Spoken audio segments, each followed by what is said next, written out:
And please. All right, so recording has started. Now let me start the screen share. Again, good evening to all of you. जो लोग अभी भी join किए हैं सबको good evening. And चलिए आगे बढ़ाते हैं कंटेंट को एंड लेट्स सी कुछ नया कुछ इंटरेस्टिंग देखते हैं.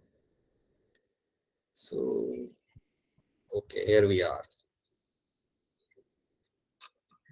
तो पहले तो हमने पिछले क्लास में क्या किया था उसको हम थोड़ा सा यहाँ पे देख लेंगे एंड देन फिर हमारी स्टोरी को हम आगे बढ़ाते हैं एंड कुछ नया देखते हैं.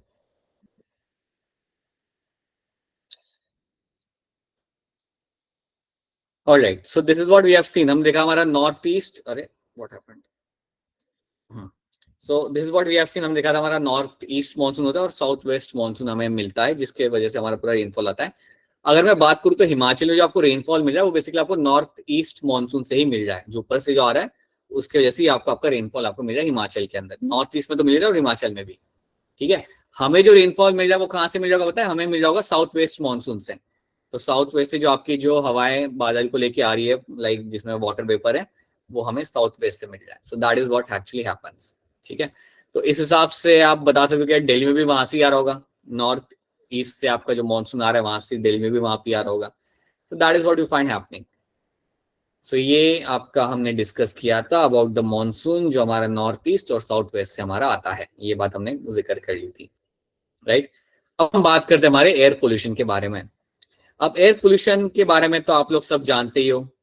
अगर मैं आपसे पूछूं कि आजकल कौन सी सिटी है जो काफी पोल्यूटेड है इंडिया में, वो कौन सी है? दिल्ली.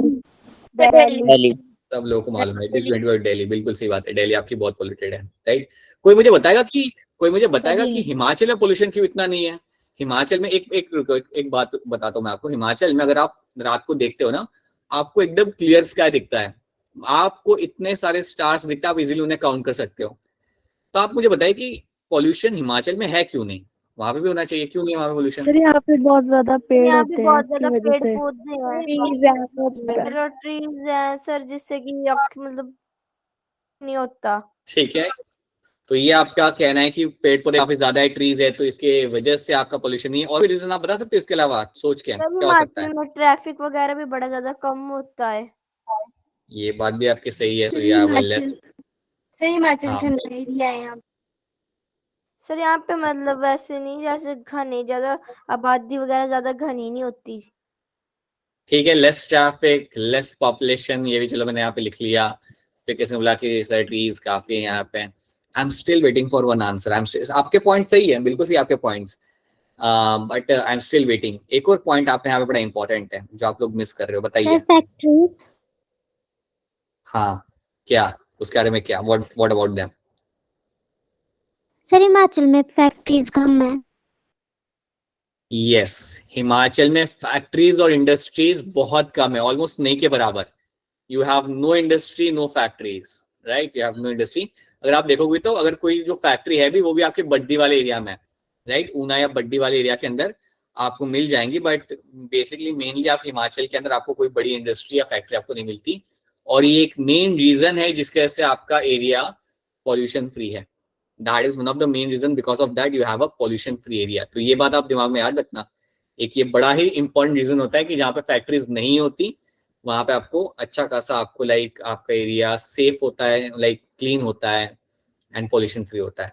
सो yes, that is one of the reason. ठीक है, and increase in content of harmful substance in the air is called as air pollution. और आप देख सकते हो आ कहाँ से रहा है? मेनली आपका आ रहा है आपके फैक्ट्रीज से. फैक्ट्री के अलावा आपके व्हीकल्स जो होते हैं, आपके जो कार्स होती है, व्हीकल्स होते हैं, आपके स्कूटर होते हैं, उनमें से जो आपका पोल्यूटेंट निकल रहा है वो भी आपका लाइक काफी डैमेज करता है आपके एटमॉस्फेयर को. सो that is something which happen. वो ही तो हो रहा है आपके दिल्ली के अंदर. आपको मैं एक बात बताना चाहूंगा. दिल्ली इंडिया में पहली कंट्री थी जिसने डिसाइड किया कि हम सीएनजी व्हीकल यूज करेंगे. ठीक है, सो आपने तो अब देखे होंगे कि ऑटो रिक्शा ग्रीन कलर की होती है.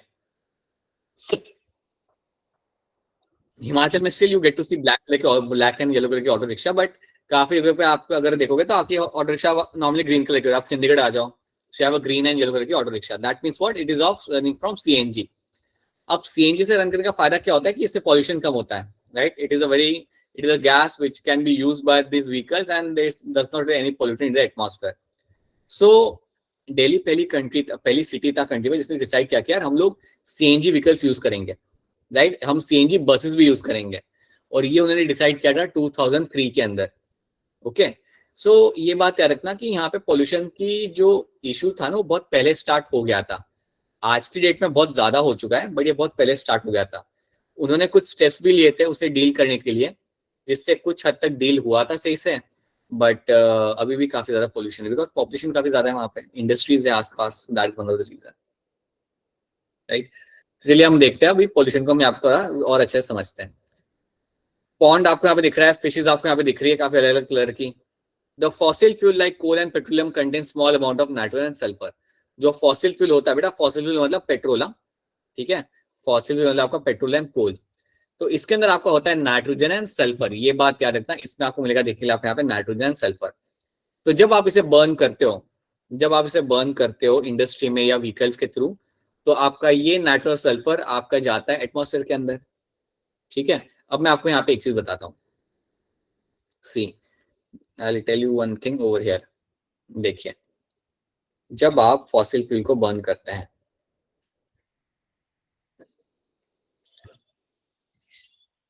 जैसे ही मैं बर्न करता हूँ मेरे फॉसिल फ्यूल को, फॉसिल फ्यूल में आपका दोनों चीज आ सकता है, आपका पेट्रोलियम और आपका कोल एज वेल। सो जब मैं फॉसिल फ्यूल को बर्न करता हूँ, तो इसमें से जो आपका सल्फर और नाइट्रोजन होता है वो जाता है एटमॉस्फेयर के अंदर। So I am going to burn this, इसको मैं कर रहा हूँ यहाँ पे बर्न। तो जब मैं बर्न इसको मैं यहाँ पे करूंगा, तो याद रखना आपका जो भी एटमॉस्फेयर में आपका जा रहा होगा ना, वो पता है क्या जा रहा होगा, that is going to be the oxide. That means आपका जा रहा होगा आपका सल्फर डाइऑक्साइड, आपका एटमॉस्फेयर में जा रहा होगा, एंड आपका नाइट्रिक ऑक्साइड। सो NO2 या NO, ये सब चीजें आपकी जा रही होती है एटमॉस्फेयर के अंदर, that is what you are finding. तो याद रखना फॉसिल फ्यूल के अंदर आपको मिलेगा आपका sulphur, will have your sulfur and you also have certain amount of your nitrogen, ठीक है। और ये सब चीजें आपकी जा रही है एटमॉस्फेयर में, किसके फॉर्म में जा रही है, it is going in the form of my oxides. ये सब जो आपका जा रहा है it is going in the form of your oxides, क्योंकि ऑक्सीजन के साथ वो कंबाइन करा है ना एटमॉस्फेयर में जाके। तो याद रखना जब ये एटमॉस्फेयर में जा रहा है, सल्फर डाइऑक्साइड या नाइट्रिक ऑक्साइड के अगर फॉर्म में वो जा रहा है, तो ये सारे मेरे हैं pollutants, they are all going to be, ये दोनों के दोनों मेरे यहाँ पे है पोल्यूटेंट, मतलब ये आपका एयर को करेंगे आप पॉल्यूट, ये कर चुके हैं pollute, so they are my pollutant.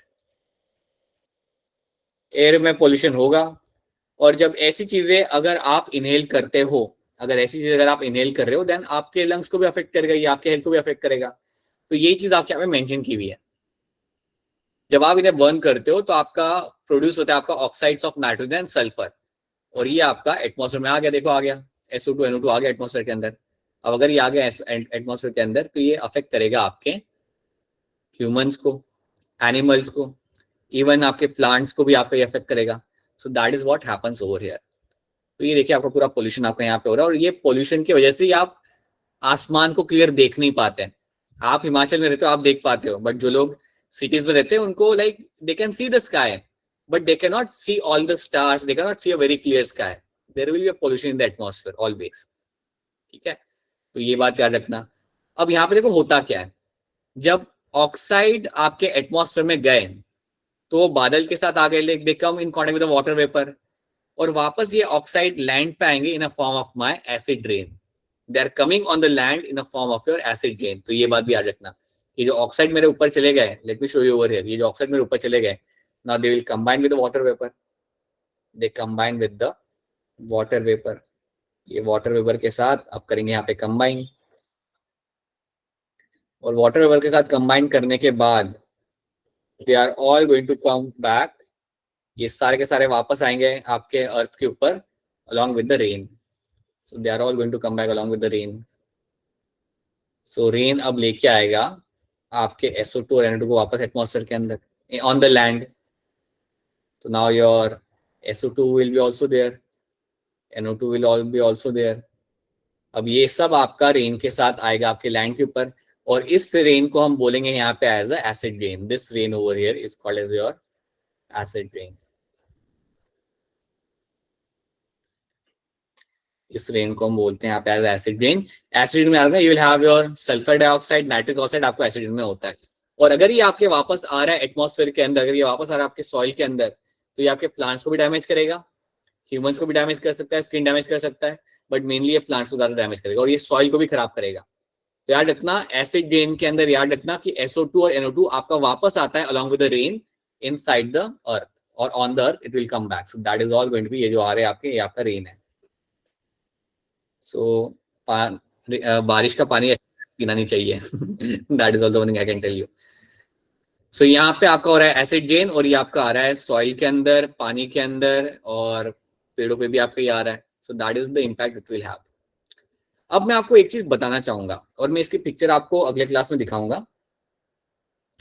एक स्पीशीज होती है और उसको हम कहते हैं लाइकन्स। आप कभी अपने हिमाचल में आप सब लोग रहते हो, आप कभी ट्री के ट्रंक पे देखना, आपका जो ट्री का जो ट्रंक होता है ना, उससे व्हाइट कलर का फंगस जैसा कुछ लगा होगा, वो फंगस नहीं होता। ट्री का अगर आप ट्रंक देखोगे तो उसके ऊपर आपको व्हाइट कलर का फंगस जैसा कुछ स्ट्रक्चर, आपका स्मॉल फंगस या एल्गे से आपको कुछ स्ट्रक्चर मिलेगा और वो आपका होता है आपका lichens. You call them as a lichens. अब लाइकन्स बड़े इंटरेस्टिंग ऑर्गेनिजम्स हैं। Lichens are very interesting organisms. So lichens are organisms which are quite interesting. लेकिन हम इनके बारे में कुछ अभी समझेंगे इन टर्म्स ऑफ पोल्यूशन। अगर आपके घर के आसपास अगर आपको लाइकन्स दिख रहे हैं, अगर आपके घर के आसपास आपको लाइकन्स दिख रहे हैं, तो समझ जाना आपका एनवायरमेंट पोल्यूशन फ्री है। समझ जाना आपका एनवायरमेंट पोल्यूशन फ्री है, बिकॉज ये बहुत सेंसिटिव होते to the pollutants. They are very sensitive to the pollution. Lichens are very sensitive to pollution. ये वहां पे ग्रो कर ही नहीं सकते जहां पे पोल्यूशन होता है। थोड़ा सा भी पोल्यूशन हो ये लोग ग्रो नहीं कर सकते वहां पे। बल्कि मैंने हमारे यहाँ पे तो हमने लाइकन्स कभी देखे ही नहीं। हमारे लाइफ में हमने यहाँ पे लाइकन्स कभी ग्रो करते हुए देखे ही नहीं। ये हमने देखे हिमाचल के अंदर। हिमाचल में आप पेड़ पे जाके देखोगे ना, पेड़ पे पूरा ऐसे व्हाइट व्हाइट कवरिंग आपको मिलेगा। That actually is going to be the like. हाँ जी, आपको दिख जाएंगे। मेरे पास कुछ हिमाचल की फोटोज भी है, मैं आपको उसके अंदर दिखाऊंगा। उसमें लाइकन्स ऐसे पूरे पेड़ पे लगे हुए आपको मिल जाते काफी इजीली। तो lichens are very clearly and very easily seen in Himachal Pradesh. और वो क्यों दिखते? Because you have no pollution over there. So they are very very very sensitive to the pollution. अगर पोल्यूशन है तो लाइकन्स वहां से गायब हो जाएंगे, दे विल डाई, राइट। अगर आपसे कोई पूछता है कि यार लाइकन्स कौन से एक मेजर पोल्यूशन या पोल्यूटेंट से लाइक दूर रहते हैं, या एक पोल्यूटेंट जो इनको डैमेज करता है, तो आपका आंसर यहाँ पे होगा SO2। SO2 जो होता है ना, they are very good, they are very sensitive to SO2। SO2 अगर एटमॉस्फेयर में होगा देन लाइकन्स आपके सर्वाइव नहीं कर सकते, राइट। लाइकन्स आपके सर्वाइव नहीं कर सकते अगर एटमॉस्फेयर में SO2 है, तो ये वहां पे सर्वाइव कर ही नहीं सकता। तो इसको इवन कहा जाता है as a indicator of pollutant. So lichens are also called as my indicator of air pollutant. Indicator of air pollutant. इसका मतलब यहाँ पे ये है कि अगर आपके आसपास लाइकन्स ग्रो कर रहे हैं, दैट मीन्स आपके वहां पे एयर पोल्यूटेंट नहीं है। That's a very good sign. अगर ये समझो अभी ग्रो कर रहे हैं, आज से 5 साल बाद आप आगे देखते हो कि ग्रो ही नहीं कर रहे हैं, है ही नहीं लाइकन्स आसपास, समझ जाना there has been a change in the air quality. समझ जाना आपकी एयर क्वालिटी वहां पे कॉम्प्रोमाइज हो चुकी है, आपकी चेंज हो चुकी है, इसलिए लाइकन्स आपके यहाँ पे ग्रो नहीं कर रहे हैं। So it is a indicator of a air pollutant. So ये बात आपको यहाँ पे याद रखनी है। So that is one thing should be clear to you. क्या ये वाला पॉइंट आपको यहाँ पे क्लियर है? Is this thing clear to all of you? Yes, sir. Yes, sir. Lichens के बारे में ये वाली बात कहानी आपको याद रखनी कि lichens are very good pollution indicators. They are very good pollution indicators, ठीक है। और ये बहुत सेंसिटिव होते हैं तो पोल्यूशन। चलिए हम देखते हैं यहाँ पे। Combustion of fossil fuel also increase the amount of suspended particles in the air. बिल्कुल, आप टैक्सी और ये सब यूज करते हो, इंडस्ट्री यूज कर फॉसिल यूज करते हो, जिससे आपका पॉल्यूटेंट आपका बढ़ेगा। हाइड्रोकार्बन का अमाउंट आपका एटमॉस्फेयर में बढ़ता है, याद रखना। Hydrocarbon is very harmful. आपके हेल्थ के लिए हाइड्रोकार्बन बहुत ज्यादा हार्मफुल होता है, राइट। तो हाइड्रोकार्बन का इम्पैक्ट ये आपका आता है, अगेन फॉसिल फ्यूल बर्न करने से आपका हाइड्रोकार्बन भी आपका एटमॉस्फेयर के अंदर आएगा। सो सस्पेंडेड पार्टिकल आपके एयर के अंदर आ रहे हैं, एयर के साथ मिक्स हो रहे हैं, and they form a smog. So याद रखना, आपको ये तो पता होगा कि फॉग क्या होता है। फॉग तो आप लोगों ने देखा ही है, आप हिमाचल Yes, से आपको मालूम है कि फॉग क्या होता है, राइट। जैसे फॉग होता है ना वैसे Yeah. स्मॉग होता है। हाँ जी, जैसे फॉग होता है वैसे स्मॉग होता है, लेकिन स्मॉग क्या होता है, ये एयर पोल्यूटेंट और आपके एयर के साथ कंबाइन करके बनता है। सो बेसिकली आपके एयर के अंदर आपके एयर पोल्यूटेंट्स आएंगे और उसे कंबाइन करके पूरा सा एक ऐसे लाइक ग्रे कलर का एक आपका पूरा बादल जैसा आपका बन जाएगा, और उसको हम बोलेंगे यहाँ पे स्मॉग, राइट। तो स्मॉग इज फॉर्म, एक बार फिर आप यहाँ पे देख लो स्मॉग कैसे बना आपका। यहाँ पे आपके जो सस्पेंडेड पार्टिकल्स थे, मतलब हाइड्रोकार्बन, ये आपके एयर के अंदर आए, एयर के साथ मिक्स हुए and they have form a big large cloud like structure and that is called as my smog.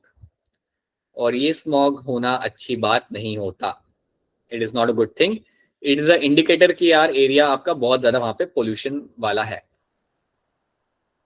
ये देख लो, ये जो आपको दिख रहा है ना, ये दिल्ली का ही पिक्चर है। सो आप देख सकते हो ये जो आपको दिख रहा है that is not a fog actually, that is a smog. ये ठंडी का दिन ना होना तब भी आपको ये फॉग नहीं होता, आपका स्मॉग आपको मिलेगा देखने के लिए, right. So that is something which will be happening. अब देखो यहाँ पे इम्पैक्ट क्या होता है, एयर पोल्यूशन का इम्पैक्ट क्या होगा, एलर्जी। आपने कई बार नोटिस किया होगा कि कुछ लोगों को एलर्जी होती है, कुछ चीज डस्ट पार्टिकल चला गया नाक के अंदर या कोई पोलन ग्रेन चला गया नाक के अंदर, तो लोग छींकना चालू करते हैं, बहुत छींकना चालू करते हैं। आप कभी नोटिस करोगे वो इतनी उनकी छींके चालू हो जाती है कि उनकी पूरी नाक लाल हो जाती है, फेशियल वाला एरिया नाक लाल हो जाता है, आंखों में से पानी निकलने लगता है, ऐसा भी होता है, राइट।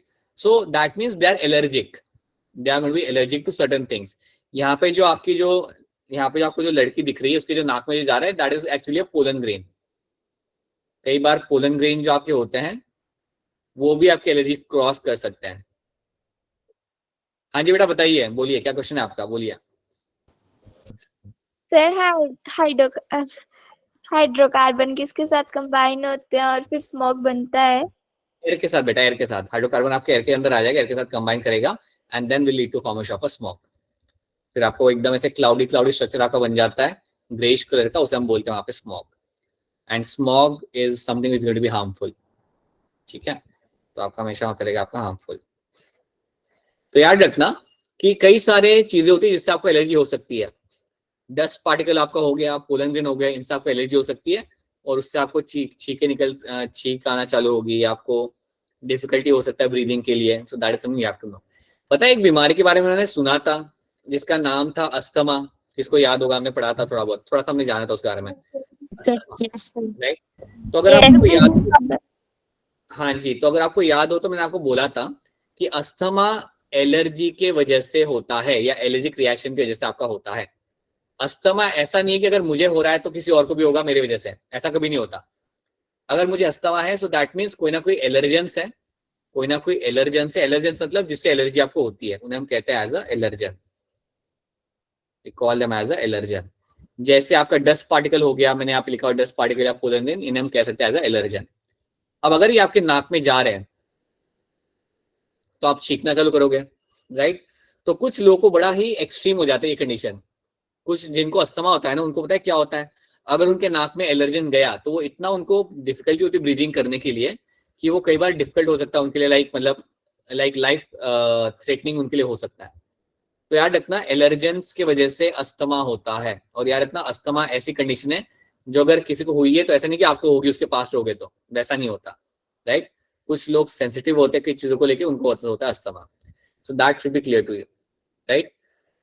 कैंसर, कैंसर एक बड़ी ही कॉमन टर्म है जो आपने सुना है, राइट। मुझे बताओ कैंसर क्या है, एक्यूट है या क्रॉनिक है? क्रॉनिक क्रॉनिक है जी, बिल्कुल ये क्रॉनिक कंडीशन है, ठीक है। तो एयर पोल्यूशन कैंसर कॉज कर सकते हैं, बिल्कुल आप ये बात याद रखना कि जो पोल्यूटेंट होते हैं, हाइड्रोकार्बन हो गया, SO2 हो गया, इनके अंदर होता है पोटेंशियल कि आपको लंग कैंसर कॉज कर सकते हैं। लोग lung cancer, tracheal cancer, oesophageal cancer ये कॉज कर सकते हैं।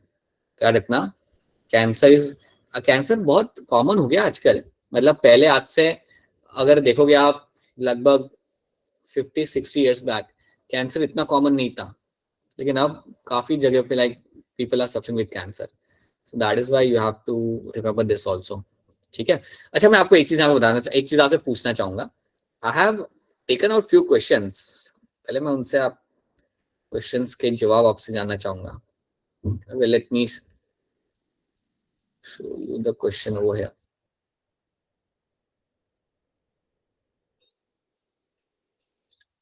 वेट पर चलिए पहले हम ये कर लेते हैं. सो कैंसर आपका एक हो गया. Then you can have also have heart disease. Heart disease भी आपको हो सकती है. कई बार आपके पोल्यूटेंट्स जो आपके होते हैं they can have a impact on your cardiovascular system, तो उससे हार्ट डिजीज भी होती है. ये ज्यादा कॉमन नहीं है, बट यस ये आपका हो सकता है, राइट, लेकिन बहुत कॉमन नहीं है. मेनली कैंसर, एलर्जी आपकी हो जाती है, ये आपकी कॉमन कंडीशन है. रेस्पिरेटरी इशू आपको हो जाता है. सो ये मैं मेंशन करना चाहूंगा, you will have some respiratory issues आपको हो जाता है पोल्यूशन की वजह से. So let me write it down over here. There will be number of respiratory issues, respiratory disorder जो आपके हो जाते हैं. They happen because of the pollutants. शायद आपने सुना होगा, कई लोग पता है इंडस्ट्रीज में काम करते हैं, तो जैसे या कई लोग होते हैं जो माइनिंग इंडस्ट्री में काम करते हैं. माइनिंग इंडस्ट्री जहाँ पे खोदने का काम होता है, सारा एक्सट्रैक्शन का काम होता है, तो उन लोगों को भी बड़ी तकलीफ होती है. उनको भी कई सारे रेस्पिरेटरी डिसऑर्डर होते हैं and they are all because of the pollutant. So pollutant हमेशा याद रखना, they can cause the respiratory disorders. Now lichens की बात करते, मैंने आपको पहले बताया था, organisms like lichens are found to be very sensitive to the level of contaminants like sulfur dioxide in the air. आपके लाइकेंस बहुत ही सेंसिटिव होते हैं एयर पोल्यूशन को लेके. उसका सबसे बड़ी एग्जांपल आपके सामने sulphur dioxide, that is your SO2. ठीक है, अभी ये जो लाइकन है ये तो शायद आपको दिखेगा नहीं आपके घर के आसपास, बिकॉज ये बाहर के कंट्री का पिक्चर है, बट मैं आपको पिक्चर शो करूंगा. लाइकन्स आपने बिल्कुल सबने देखे होंगे. ठीक है, सो याद रखना. And lichens are commonly found growing on a bark of the tree. अभी ये वाला पिक्चर देखिए, ये वाला आपने शायद देखा होगा, ये आपको ट्री के ऊपर आपको दिख जाएगा. ये देखा है. हाँ जी, ग्रीनिश व्हाइटिश कलर का जो पिक्चर है ये आपको देखना, ट्री पे आपको दिख जाएगा. मॉनसून में तो बहुत बढ़िया दिखता है, अभी भी अगर आप देखोगे तो आपको दिख जाएगा, ऐसी कोई बात नहीं कभी दिखेगा नहीं. ठीक है, so that is nothing but my lichens. और याद रखना, अगर ये आपके घर के आसपास है so be very happy if they are seen surrounding your home, right. That's a indicator that the area is not polluted. हमारे यहाँ ये नहीं दिखेगा, दिल्ली में तो कभी भी नहीं दिखेगा, दिल्ली में तो चांस ही नहीं दिखने का. So that is something you have to know. हाँ जी, ये रहा आपके सामने क्वेश्चन. तो आपको इस क्वेश्चन का आंसर करना होगा ध्यान से देख के. Which of the human activity has added largest amount of carbon in the atmosphere. कौन से एक्टिविटी की वजह से बहुत ज्यादा कार्बन आपका जा चुका है आपके एटमॉस्फेयर के अंदर. ठीक है, मैं चाहूंगा कि आप इसका आंसर करिए. अनम्यूट करके डायरेक्टली सब लोग आंसर कर सकते हो. बताइए. बर्निंग फॉसिल राइट, इसका आंसर आपका यहाँ पे आ रहा है. आपका ऑप्शन है बर्निंग ऑफ फॉसिल फ्यूल. इसके वजह से बहुत ज्यादा एटमॉस्फेयर के अंदर आपके यहाँ पे CO2 जा रहा है एटमॉस्फेयर के अंदर. So that is one of the reason. ठीक है, आराम से इस क्वेश्चन को आराम से दिखेगा and then try to answer this. Take your 1 minute, read the question and then try to answer this. Which of the following material of biological origin are commonly used to maintain and improve the soil fertility? ध्यान से देखिए and then try to answer this. Take your 1 minute.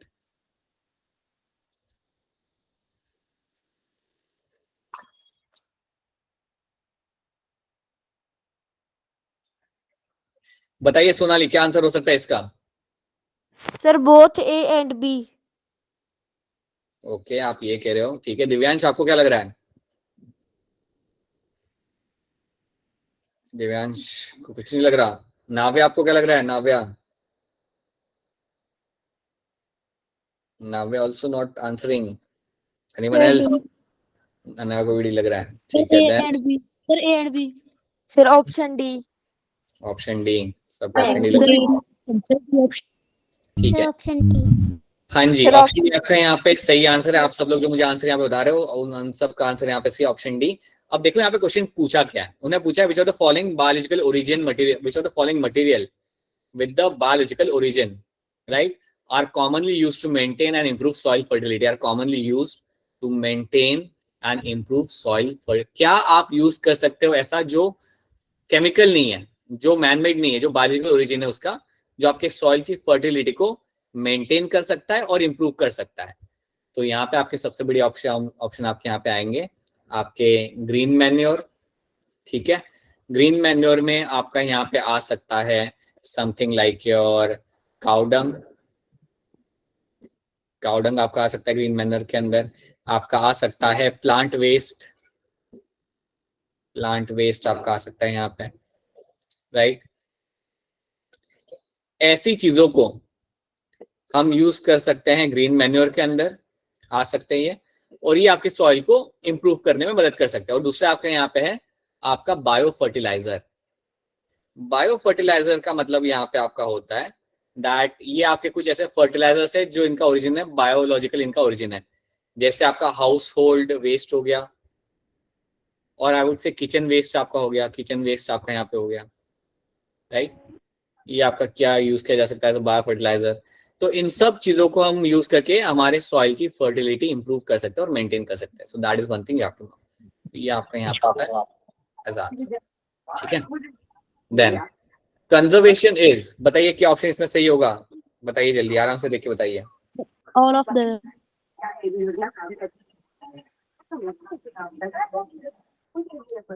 अरे बेटा किसका mic on है, mic off करिए। All the. Sir, D option. Option D आप कह रहे हो, आपको क्या कह रहे हैं, क्या लग रहा है आपको इसके अंदर आंसर बताइए। Who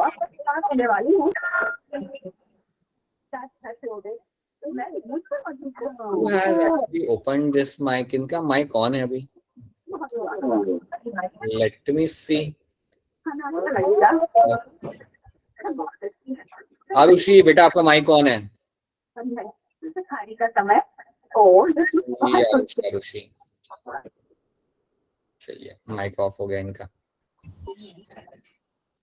ऑलराइट चलिए, now let's come back over here and ठीक है। सो यहाँ पे देखिए आपका क्वेश्चन क्या है कि कंजर्वेशन होता क्या है। So protection of natural resources, management of natural resources, proper use of natural resources, बिल्कुल ये तीनों को हम कह सकते हैं यहाँ पे एज अ कंजर्वेशन। सो अगर आप कंजर्वेशन की बात करो तो आप तीनों का यहाँ पे लाइक जिक्र करोगे। Will talk about the protection, management and even the proper use of your natural resources. So that is going to be all about my conservation. तो ये आपको यहाँ पे रखना है याद। तो यहाँ पे आपने देख लिया हमारा एयर पोल्यूशन के बारे में, आपने देख लिया कि क्या क्या चीजें ऊपर जा रही है, क्या कैसी चीज नीचे आ रही है।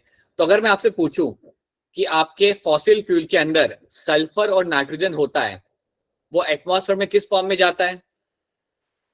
Oxide. Oxide. तो क्या दो नाम मैंने लिखे थे आपके सामने, which two names I've written? Sulfur oxide, nitrous. Sulfur oxide and oxygen and nitric oxide, ये मैंने चीजें आपके सामने यहाँ पे लिखी थी। तो ये आपके जाता है एटमॉस्फेयर के अंदर। अब मुझे बताइए वापस लैंड पे कैसे आता है? एटमॉस्फेयर में ये पहुंच गए, वापस लैंड पे कैसे आएगा? Acid rain. Acid rain. हाँ जी, एसिड ड्रेन के फॉर्म में ये सब आपका वापस आ जाता है। और ये याद रखना, अगर ये एसिड ड्रेन के फॉर्म में वापस आ रहा है तो ये आपका डैमेज करेगा। This will come back and it is going to damage your plants as well as your animals. Plants को भी ये डैमेज करना है इसने, एनिमल्स को भी इसने डैमेज करना है, और इसके साथ साथ ये सॉइल को भी डैमेज करेगा। It is also going to damage the soil. Soil भी आपके यहाँ पे डैमेज होते हैं। So all those things will get over here affected. ये चीज आपको यहाँ पे याद रखनी है। अगर मैं आपसे पूछूं कि कौन सी 3 बीमारियां होती है एयर पोल्यूशन से, तो आप क्या बोलोगे? कौन सी 3 चीजों के बारे में हमने बात किया था? Cancer, heart, and राइट, बहुत बढ़िया, very good, yes. Cancer, allergies and heart disease, ये 3 चीजों के बारे में हमने यहाँ पे बात किया था। And this 3 things which I will be finding will be happening also the air pollution. ठीक है, फिर मैं आपसे जानना चाहूंगा कि ये जो आपका हाइड्रोकार्बन जाता है, आपका जो सस्पेंडेड पार्टिकल है, you have this suspended particle जिसका हमने एग्जांपल यहाँ पे लिया था आपका hydrocarbon. you have taken as example of your hydrocarbon, I'll just write HC over here। जब ये आपका जाता है एटमॉस्फेयर के अंदर, ये आपके एटमॉस्फेयर में, तो ये क्या करेगा, किससे कंबाइन करेगा ये? Sir, air. Sir, air. और क्या बना के देगा मुझे? smoke. Right, it will combine with your air, so this will go in the atmosphere and will combine with your air and will give me formation of your smoke। ठीक है, चलिए बड़ी सिंपल चीजें, आगे बढ़ते हैं। लाइकन्स भी हमने देख लिया, चलिए आगे बढ़ते हैं। Let's talk about water. I'll remove this thing later। Water and the wonder liquid। Water occupies very large area of the earth surface। अर्थ का बहुत बड़े एरिया आपको वाटर ऑक्यूपाई करेगा। It is also found underground, ये underground में आपको मिलता है। इस बारे में हमने बात भी किया, अगर आपको याद हो तो, जब हम वाटर हार्वेस्टिंग की बात कर रहे थे। So we have seen that. ठीक है, some amount of water exist in the form of water vapour. कुछ वाटर आपको वाटर वेपर के फॉर्म में आपको अवेलेबल है। ठीक है, most of the water is found in the seas and the ocean. Sea और ओशन के अंदर पानी है, जो सलाइन होता है। क्या हम ओशन का पानी पी सकते हैं? Yes, sir. नो नो, अरे नहीं नहीं, No, sir. ओशन का पानी आप कभी नहीं पी सकते हैं, Sir, ठीक है? refine करके. अरे तो वो रिफाइन करने वाली बात अलग हो जाती है, जनरली आप नहीं पी सकते हैं, राइट? आप वो फिल्ट्रेशन करके सॉल्ट निकाल के बात करोगे वो अलग बात हो जाती है, बट जनरली आप ओशन का पानी बिल्कुल पी सकते हैं, ठीक है? अगर आप ओशन का पानी पीते हो तो आपके बॉडी में और पानी कम हो जाता है, बल्कि देखा जाए तो, right? So salt water is not something you can consume, ठीक है? सो ये आपका होता है saline water, right? Fresh water is found in frozen ice cap, ये आपके आसपास आपको मिल जाएगा, आइस कैप में आपको मिलेगा fresh water at the poles and on the snow covered mountains, ठीक है? और underground water and water in river, lakes and pond is also fresh. तो ये पानी आप पी सकते हो। अब आप मुझे बताओ, रिवर, लेक, पॉन्ड में से कौन सा पानी आपको पीना चाहिए, सेफ जो रहेगा आपके लिए, वो कौन सा रहेगा? Sir, river. रिवर, लेक और पॉन्ड में से कौन सा आपके लिए? Lake और river. रिवर एक सही आंसर है, लेक भी आप कह सकते हो कंपेरेटिवली सेफ, बट रिवर ज्यादा बेटर सही आंसर है। अब अगर आप कह रहे हो कि रिवर वाटर ज्यादा सेफ है, तो आप ये क्यों कह रहे हो रिवर वाटर ज्यादा सेफ है? Sir, ये बर्फ की पिघल जाता है नीचे. ठीक है, और कुछ उसके अलावा? अंडरग्राउंड आता है। पानी आपका हमेशा फ्लो करता रहता है, पानी आपका हमेशा फ्लो कर रहा है, वो ठहरा हुआ नहीं है पानी। और अगर आपका पानी ठहरा हुआ नहीं है, रुका हुआ नहीं है, देन ऑब्वियसली आप जानते हो उसके अंदर कोई आपके पैथोजेंस नहीं होंगे, कोई मॉस्किटो लार्वा या कुछ और बैक्टीरिया होने के चांसेस आपके कम रहते हैं। So you can drink river water which is flowing, that's very safe to drink. आप लोगों को तो पता ही होगा, आपके घर पे जो आपको वाटर आ रहा होता है वो डायरेक्ट आ रहा होता है, you don't use a filtration over there, right? It's very safe to drink, okay? So that's a very good thing you get to see. So now, so practically every summer most places have a face of a water shortage. काफी area में आपका water shortage आपका यहाँ पे होता है। इसका solution याद रखना, इसका एक सॉल्यूशन आपका है यहाँ पे वाटर हार्वेस्टिंग। अगर वाटर शॉर्टेज होता है, देन उसका सबसे बढ़िया और सबसे बेहतरीन और सबसे यूजफुल आपका इसका सॉल्यूशन क्या रहेगा? Water harvesting. अब आप में से कोई मुझे बताओ, अगर वाटर हार्वेस्टिंग करनी पड़ी या करनी होगी तो आप कैसे कर सकते हो? What is the simplest way for water harvesting, बताइए मुझे, सोच के बताइए, बोलिए। नहीं सोचेंगे, बताइए जल्दी, how you can do the water harvesting? Sir, rooftop पे रेन वाटर इकट्ठा करके. चलो सर रेन वाटर को इकट्ठा करना। बारिश के टाइम पर. ठीक है, तो एक तरीका आपने बताया रेन वाटर का इकट्ठा करना रूफ टॉप पे। चलो रूफ टॉप पे इकट्ठा के लिए एक और तरीका हो गया, दूसरा तरीका क्या हो सकता है? एक तो ये हो गया रेन वाटर पे मैंने छत पे जाके लगा दिया, मैंने टैंक लगा दिया, मैंने इकट्ठा कर लिया। और क्या हो सकता है? एक और तरीका आपका हो सकता है क्रिएटिंग अ स्मॉल पॉन्ड। हो सकता है ना, अगर मैं छोटा सा पॉन्ड बना लूं तो I can create a small pond. समझ आ रहा है? अगर मैं एक छोटा सा अगर पॉन्ड बना लूंगा अपने घर के पास, तो उसमें मैं पानी को इकट्ठा कर सकता हूँ, ठीक है? Harvesting of water is very very very important, ये करना भी चाहिए। एंड आप बता सकते हो कौन सा स्टेट हो सकता है जहाँ पे पानी की थोड़ी कमी हो सकती है समर मंथ में? Sir, Rajasthan. Rajasthan, yes, yes, yes. And in the rural areas where the water supply have not been installed, people are forced to spend considerable amount of time in fetching water from the far sources. काफी लोगों को दूर दूर जाना पड़ता है पानी को लेने के लिए, काफी तकलीफ होती है, ठीक है? तो वाटर का इंपॉर्टेंस आप जानते हो, व्हाई वाटर इज नेसेसरी। अब मुझे आप लोग बता सकते हो, राइट? ये आप लोग जानते हो, water is your life actually. आपके सेल के अंदर जितनी भी एक्टिविटी हो रही है वो सारी आपके वाटर के अंदर हो रही है। सेल में आपकी जितनी भी एक्टिविटी आपकी रन की जाती है, that is all happening in the medium of water, right? अगर आपने सुना होगा your body is 70% made up of your water. Yes, sir. Body के अंदर आपका वाटर ही है, राइट? वाटर इज, इसलिए तो कहा जाता है वाटर इज लाइफ, इसके बगैर चीजें आगे नहीं बढ़ सकती, right? That is something you have to know. पता है एक और चीज मैं आपको बताना चाहूंगा कि आप खाने के बगैर अगर आप समझो कहीं पे खो गए फॉरेस्ट में, without food you can survive for 2 weeks to 3 weeks, आप सर्वाइव कर सकते हो बिना वाटर के 3 to 4 days, that's it.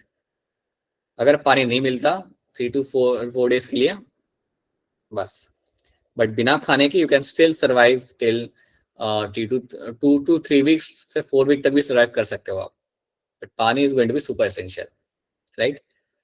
Importance of water. Substances are also transported from one part of the body to other part, dissolved in a form of your water. So even transportation के लिए भी water का इस्तेमाल किया जाता है. Blood के साथ आपका वाटर ही मिलता है आपको यहाँ पे, ठीक है? ब्लड को अगर आप कभी ध्यान से पढ़ोगे ना कभी हायर क्लासेस में, सो ब्लड में आपका वाटर का कंटेंट आपको मिलता है. So your plasma will have water, ठीक है? Therefore organisms need to maintain water level to stay alive. हर एक ऑर्गेनिज्म को अपने बॉडी के अंदर पानी का लेवल मेंटेन करना होता है. Terrestrial animal require fresh water, ठीक है? Because their body cannot tolerate or get rid of high amount of dissolved salt in the saline water. याद रखना, मैंने अभी आपको बोला कि आपकी बॉडी सलाइन वाटर को पी नहीं सकती. सलाइन वाटर पिया तो that's not good for you, ठीक है?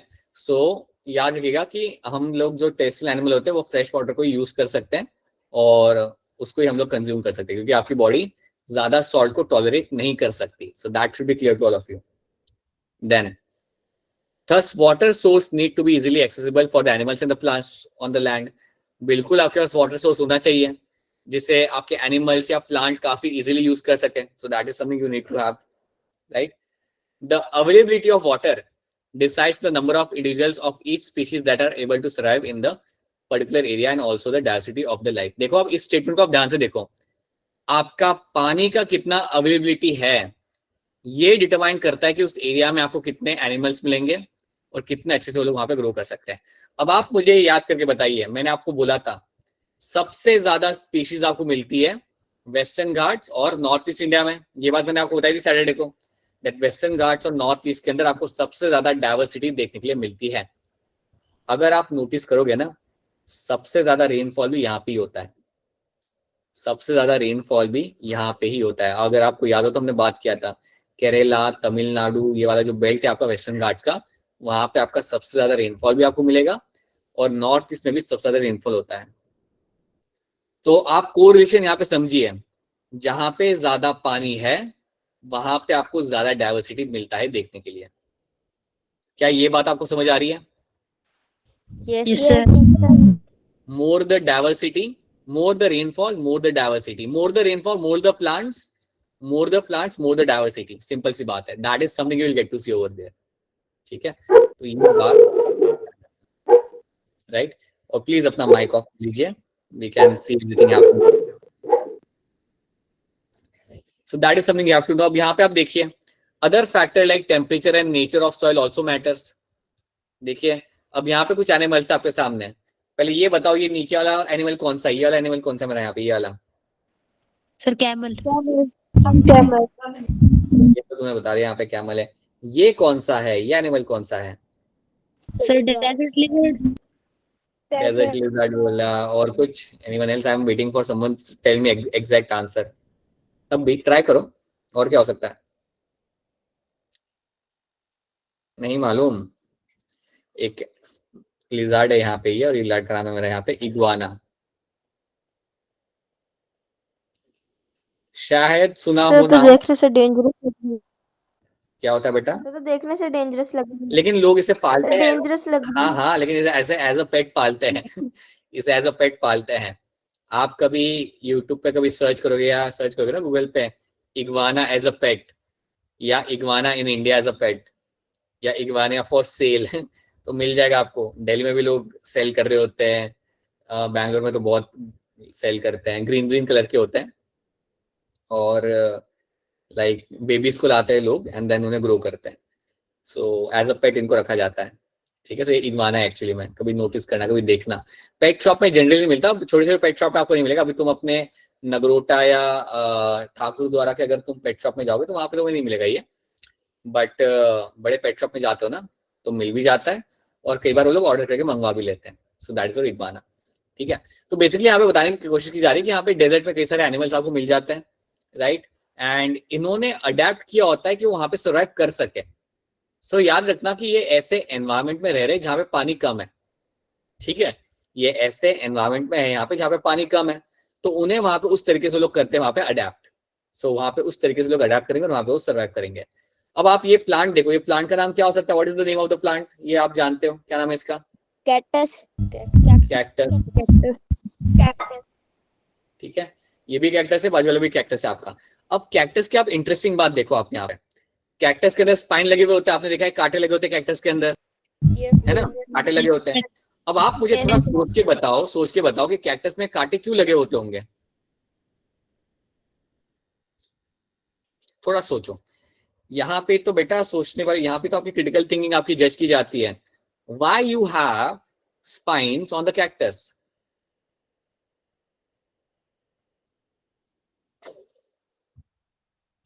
मैं आपको हिंट देता हूँ, थोड़ा इसमें आपको हेल्प करता हूँ मैं। कैक्टस आपको कहाँ मिलता है? You find in the desert, desert में मिलता है आपको कैक्टस देखने के लिए। सर ये स्पाइन हेल्प करते होने इसको वाटर को रिजर्व करने में। नहीं, ये तो नहीं होता, और कुछ बताओ। सर वाटर इवेपोरेट नहीं होता उससे। नहीं, ये भी नहीं होता। और सर कोई ताकि सन की सीधी रोशनी उस पे न पड़ सके। ये भी आंसर आप सबके यहाँ पे अच्छे हैं, लेकिन ये भी बात सही नहीं है। Anything else? डेजर्ट में मिलता है कैक्टस, डेजर्ट में मिलता है। और कोई ट्राई करो, और कोई थोड़ा सोचो, अरे ट्राई करो। Like this is where you understand और you learn to think. Sir जो लीव्स होते हैं उनमें स्टोमेटा भी होते हैं ना। हाँ ठीक है, फिर उससे क्या होगा? तो अगर उसमें स्पाइन है तो जो स्टोमेटा है वो कम ही एक्सपोज होंगे सर हमारे इन्वायरमेंट में, तो सर वाटर लॉस कम हो जाएगा। तो स्पाइन का क्या रिलेशन है उससे? सर स्पाइन अगर ज्यादा, सर लीव जो कैक्टस में लीव्स नहीं होते वो स्पाइन्स में टर्न हो जाते सर, तो उधर लेस स्टोमेटा होगा ना। नहीं, ये भी नहीं।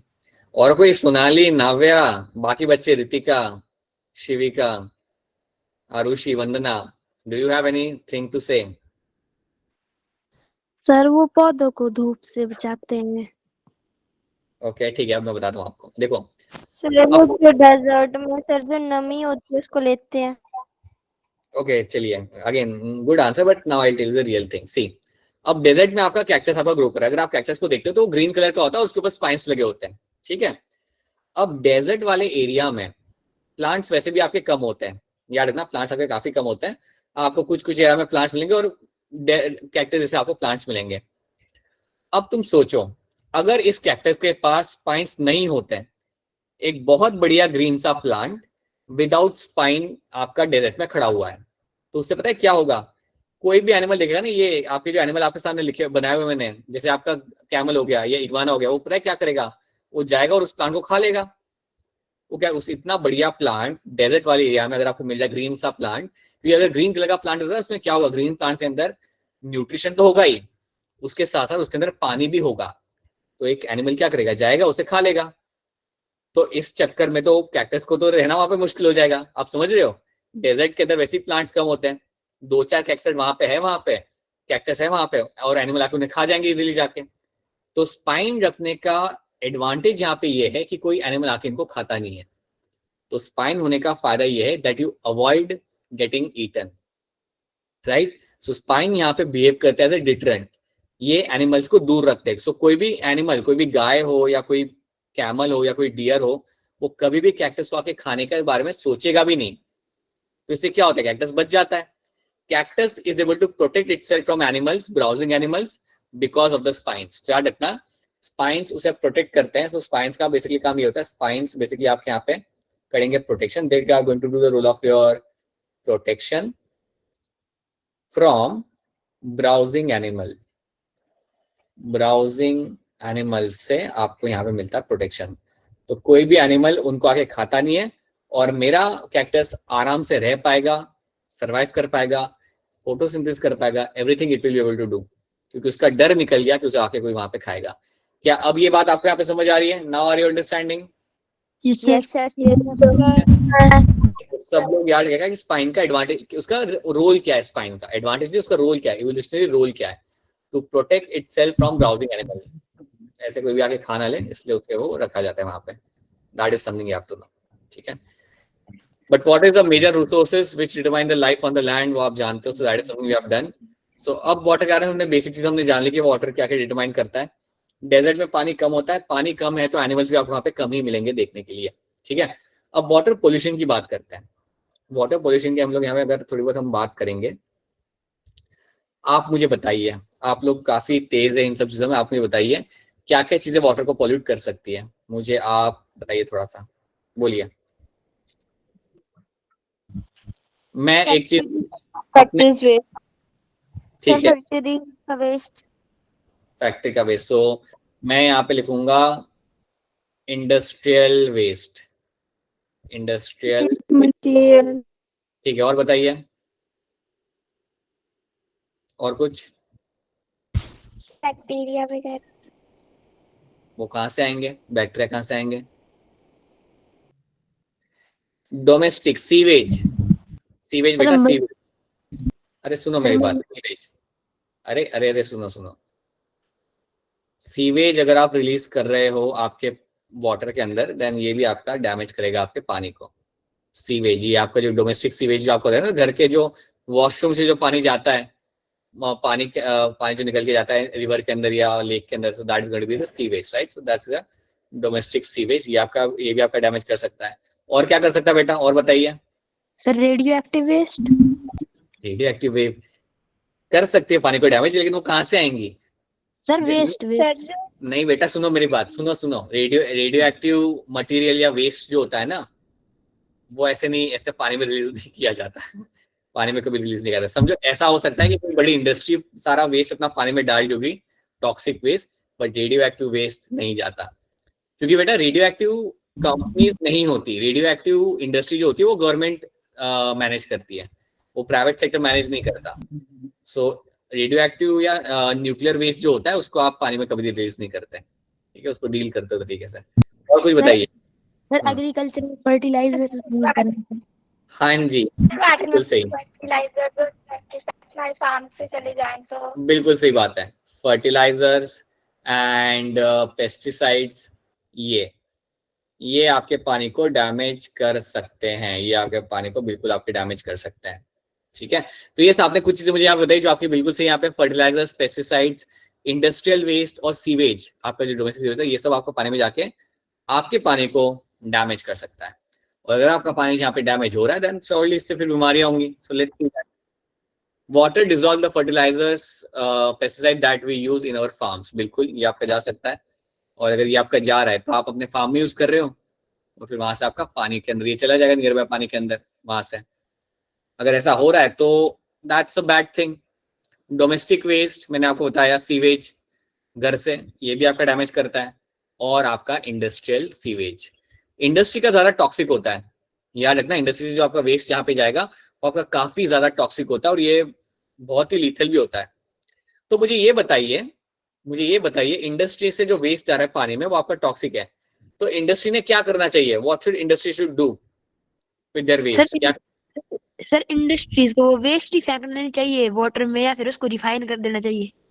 राइट, सो याद रखना, एक प्लांट होता है जिसे हम कहते हैं सीवेज ट्रीटमेंट प्लांट, राइट, एक प्लांट होता है जिसे हम कहते हैं as a sewage treatment plant. I write this, कहाँ लिखूंगा, यहाँ लिखता हूँ मैं, something known as my sewage treatment plant,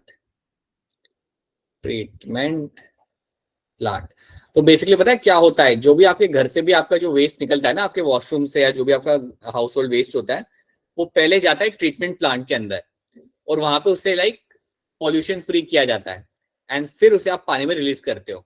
same चीज करनी होती है आपके इंडस्ट्री को भी आपका जो वेस्ट होता है उसको ट्रीट करना होता है, उसमें जो भी टॉक्सिक वेस्ट है उसे आप ट्रीट करो, उसे आप नॉन टॉक्सिक करो, एंड देन फिर आप उसे पानी में रिलीज कर सकते हो। ये उनके लिए कंपलसरी होता है, बट कुछ लोग करते हैं, कुछ लोग नहीं करते, ठीक है। और अगर आप नहीं कर रहे तो उससे आपका डैमेज होता है। आप जानते हो गंगा रिवर आज के डेट में कितनी पॉल्यूटेड है, that is all because of that, right. तो क्या इतनी बातें आपको यहाँ पे समझ आ रही है? Is this thing clear to all of you? इतनी स्टोरी क्लियर है आप सबको? यस सर, इतनी स्टोरी आपको यहाँ पे याद रखते हैं। मैं फटाफट आपसे कुछ क्वेश्चन पूछूंगा, आप अनम्यूट करके आंसर कर सकते हो, and then we can wrap this up. तो मुझे आप फटाफट बताइए कि आपके एयर पोल्यूशन से कौन सी 3 बीमारी आपको हो रही थी? सर एलर्जी, ठीक है, एलर्जी, कैंसर, राइट, ठीक है। So these are the condition which will be happening, ठीक है। मुझे फिर फटाफट बताइए, एसिड जेन जब आ रहा होता है सॉइल के अंदर वापस, तो कौन सी 2 चीजें वापस सॉइल के अंदर आ रही होती है? NO2 और SO2 बिल्कुल सही बात है, बिल्कुल सही बात है आपकी यहाँ पे, ठीक है। अर्थ पे आपको पानी मिलेगा, you have a huge amount of water on the planet earth. ज्यादा पानी क्या है, फ्रेश वाटर या मराइन वाटर, ज्यादा क्या है? सर मराइन यहाँ पे ज्यादा हो जाएगा, ठीक है। फ्रेश वाटर के सोर्सेज कौन से होते हैं? Sir river lake glacier river, lake and well ठीक है pond and even polar cap से आपका ये पानी आ जाता है, ठीक है, सही बात है। अगर मैं एक एरिया में रहता हूँ जहाँ पे पानी की कमी है, तो मैं पानी को कैसे बचा सकता हूँ या कंजर्व कर सकता हूँ? How you can water harvesting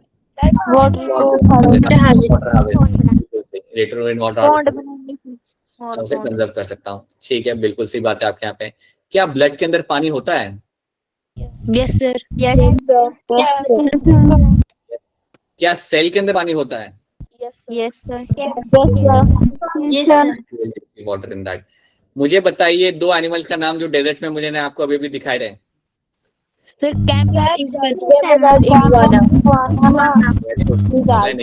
right, ज्यादा टू एग्जांपल्स, ठीक है, राइट। जहाँ पे ज्यादा बारिश गिरेगी वहां पे ज्यादा बायोडायवर्सिटी मिलेगी, क्या ये बात सच या गलत है? यस सर और इसका अगर आपसे कोई एग्जांपल पूछे, समझो आपके रिलेटिव आपसे एग्जांपल पूछे कि बताइए ऐसे एग्जांपल जहाँ पे बहुत बारिश गिरती है और बहुत ज्यादा डायवर्सिटी मिलती है, तो आप क्या बोलोगे? Sir western Ghat in north east western Ghat and north east. बहुत बारिश, बहुत ज्यादा डायवर्सिटी वहां पे भी आपको मिलती है, प्लांट्स की भी, एनिमल्स की, सबकी, ठीक है। So these are the things we have seen. मैं आपके साथ स्लाइड शेयर कर दूंगा, एक बार इसे देख लीजिएगा, काफी सिंपल सी स्टोरी। एक और क्वेश्चन, कौन सा ऐसा ऑर्गेनिज्म है जिसको हम कहते हैं as a pollution indicator? Sir lichen pollution indicator, बिल्कुल अच्छी बात है, बिल्कुल सही बात है। मुझे एक और बात यहाँ पे बताइए, ये जो आपके लाइकन से which you call them as pollution indicators, कौन सा एक स्पेशल पॉल्यूटेंट होता है जिसको लेके बहुत ज्यादा सेंसिटिव होता है, कौन सा होता है? SO2 SO2 या वेरी गुड, ठीक है बेटा, ठीक है। So that's it, that is what we have done आज की क्लास के अंदर। So we have done this few things. एक बार अपने एंड से भी इन सबको देख लीजिएगा, राइट।